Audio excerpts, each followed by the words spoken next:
Кымбаттуу окуучулар жана мугалимдер жамааты, бүгүнкү 23 апрель китеп күнүңүздөр менен чын жүрөктөн куттуктайм. Китеп акыл чырагы демекчи. Китепти баалап сыйлагыла жана окугула. Андай эмесе аралыктан окутууда кайтарым байланышка активдүү катышкан окуучуларга көңүлүңүздөрдү бурабыз. Биз теле сабактан координаттык түз сызык жана саноого жөнүндө билип алдык. Координаталык түз сызык бүтүн сандар сыяктуу эле бөлчөк сандардагы координаталык түз сызыктагы чекиттерге ылайык келет экен. Сан канчалык оң жагыңда болсо, ошончолук чоң болот экен. Бизге эже 483 берген. Бир эсебин иштей кетели. Мен 483. Бул чекиттин ортосундагы аралыкты табабыз. Бул барабар болот минус 2,143. Буну жазып алабыз. Бул чекиттин. Бул барабар болот. Жок, андан кемити. Минус. Андан кемитебиз. Чекиттин. Чекиттин таап алабыз. 1,352. Кашаны жабабыз. Бул барабар минус болот. 2,143. Кошобуз. Кошуу кашан ачылат, плюс.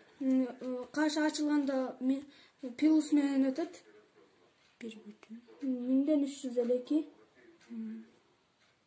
Бул барабар болот 1,178.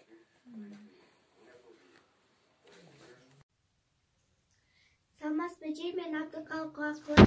Бүгүн биз координаттык түз сызык жана саноогун өттүк. Мен ушул жөнүндө түшүндүрүп, өзүм түшүнгөнүмдү түшүндүрүп кетейин. Бүтүн сандар сыяктуу эле бөлчөк сандарда координаттык түз сызыктын чекиттерине ылайык келет.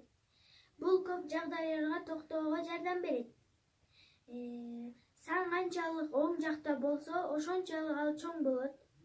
Мисалы, координаттык түз сызыкта А-15 Асы -15,132 Всы 2,163 чектери менен белгиленет.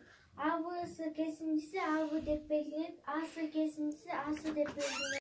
Бөлчөккө бөлгөндө тииндинин бөлчөк бөлүгүндө сөзсүз түрдө кандайдыр бир учурда кайталануучу цифра же цифралардын тобу пайда болот. Ал цифралардын тобу ондук бөлчөктүн мезгили деп аталат жана кашаларга алынып жазылат. Эгерде ондук сандарды бөлүү процессинде калдыктан 0 калса, анда жоопту мезгилдүү бөлчөк формасында көрсөтүш үчүн тиин деген 0'лү кашалардын ичине алып жазуу керек. Номер 500-көнүгү процент түрүндө жазылган. Демек биз деген процент неме ар бир сандарды 100гө коюп чыгабыз. 0,115. 0,115'ti 100гө көбөйтсөк 15% болот. Анан 501-көнүгү 7%. Демек дептир муну сан түрүндө жазыла дептир. 7%. Демек биз деген 7%-ти 100гө бөлөбүз. 7%.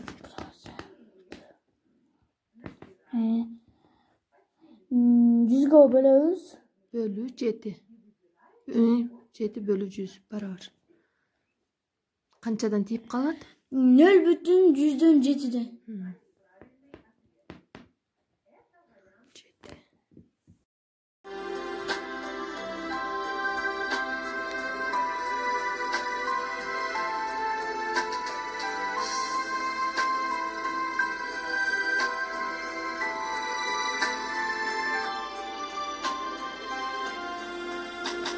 Саламатта калгыла балдар.